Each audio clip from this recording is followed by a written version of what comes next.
On the other side of the frontier, the tent dwellers saw clearly that the host in China was not destroying the ramparts of civilization in order to establish the steppe economy planned by Genghis Khan. Kubilai and his men were sparing Chinese civilization because they admired it. Another change had taken place in the Mongol nation in this last generation and a half by throwing the old patriarchal tribes into a national army. Genghis Khan had been able to eliminate the feuds between the tribes, but at the same time he had done away with the tribes themselves. The former Kiraites, Tatars, Merkits, Oirats, Uriankut had been scattered among the various armies of invasion, and a good proportion had been killed off.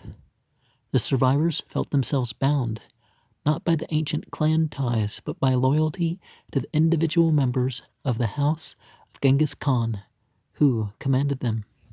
So the Mongol Ulus, or nation, was fast disappearing. Individual princes held authority by virtue of their pedigrees. Those who were closest in blood ties to the great ancestor had the more prestige, and so the more numerous following. The stubborn loyalty of the former frontiersmen now served individuals.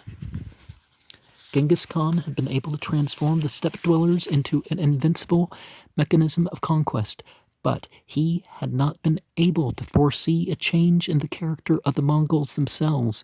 Before the grass came through the snow in the prairies, the adherents of the Yasa and the old Mongol tradition were riding into Karakorum, summoned to appear at Mangu's grave by the Mountain of Power.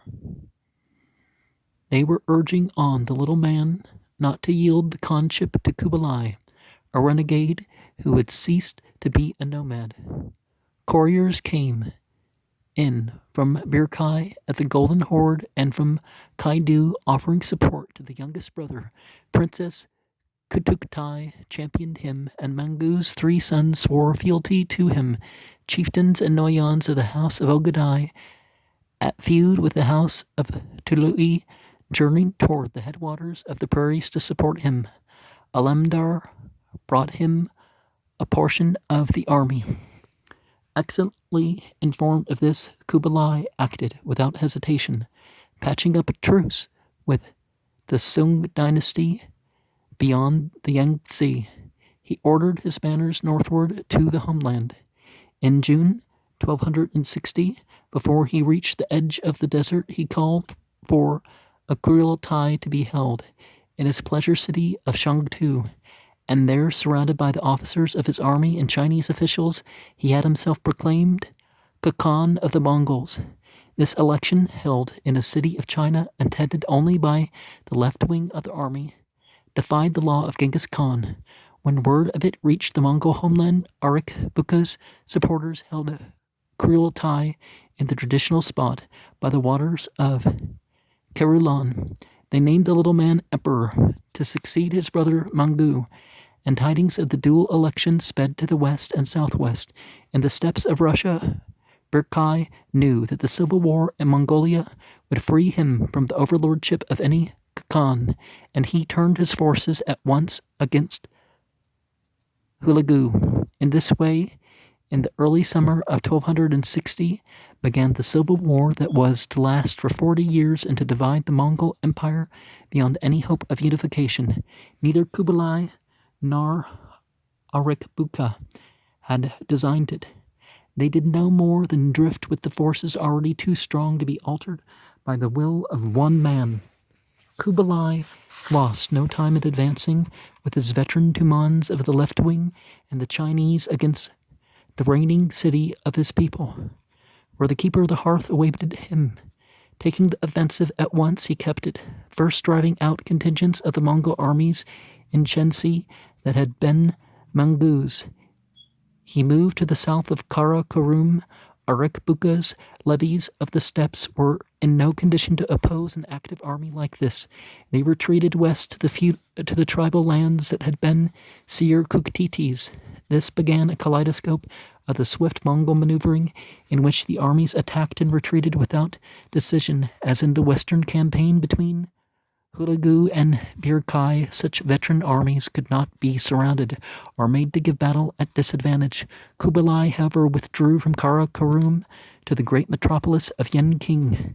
Let them go, Kubilai said of the rebels.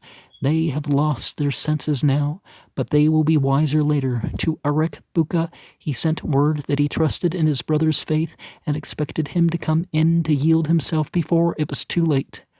Arikbuka replied with a fresh attack without being strong enough to recapture the nomad capital, and in 1264 he was caught with his army at the edge of the Gobi. A Chagatai prince, from whom he had expected reinforcement of men and horses, turned against him, and the retreat of the little man was cut off. He was brought a captive into Kubilai's camp and made to kneel at the threshold of his brother's tent, the entrance flap thrown over his head. Then he was led to the secretary's post, and Kubilai looked at him long without speaking. "Well, my brother," Kubilai asked, "which of us has the right in this?" "In the beginning," the little man replied, "I had, but now you have."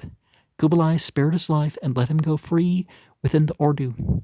Defeated, the little man was not dangerous, but Kubilai had less mercy upon the chieftains and Noyans who had advised his brother. Arik Buka urged that they were no more guilty than he. "How are they not guilty?" Kubilai demanded. "The princes and Noyans who conspired against Mangu did not lift a hand against him, yet they were punished for their intention. These men have made civil war blaze up."